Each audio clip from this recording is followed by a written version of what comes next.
একসময় এক বিশাল বনের ধারে একটি শান্ত গ্রামে স্বামী নামে একটি ছেলে বাস করত। সে তার চতুরতার জন্য পরিচিত ছিল, কিন্তু সব সময় তার সত্যবাদিতার জন্য নয়। একদিন রৌদ্রোজ্জ্বল সকালে বন ঘুরে দেখার সময় স্বামী একটি গাছের সাথে ঝুলন্ত একটি পুরানো ঝলমলে আয়না দেখতে পেল। কৌতূহলী হয়ে সে এটি তুলে নিল। অবাক হয়ে আয়নাটি বলল, আমি সত্যের আয়না। যে আমার দিকে তাকাবে তাকে সত্য বলতে হবে, না হলে তারা চিরতরে তাদের প্রতিচ্ছবি হারিয়ে ফেলবে। স্বামী হেসে উঠল। একটি কথা বলা আয়না, এটা কেবল একটি কৌশল। সে এটি তার বগলের নিচে রেখে দ্রুত গ্রামে ফিরে গেল।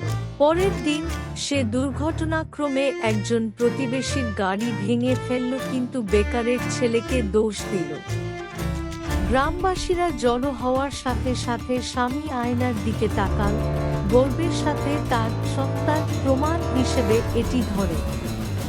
কিন্তু সকলের অবাক হওয়ার সাথে সাথে তার প্রতিচ্ছবি অদৃশ্য হয়ে গেল। বাতাসে হাঁপানি ভরে গেল। তোমার প্রতিচ্ছবি কোথায়?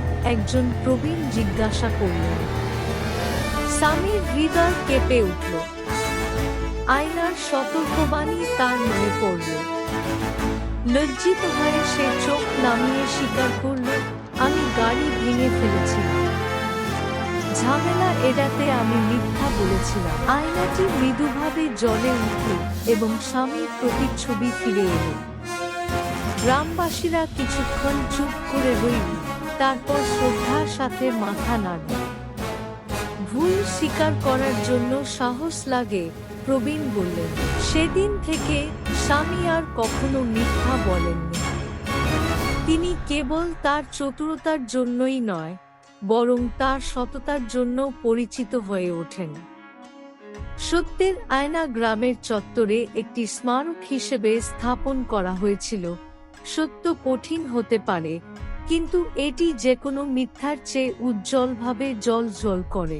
নৈতিকতা, সততা মাঝে মাঝে কঠিন হতে পারে, কিন্তু এটি বিশ্বাস তৈরি করে, সম্মান অর্জন করে এবং হৃদয়ে শান্তি আনে।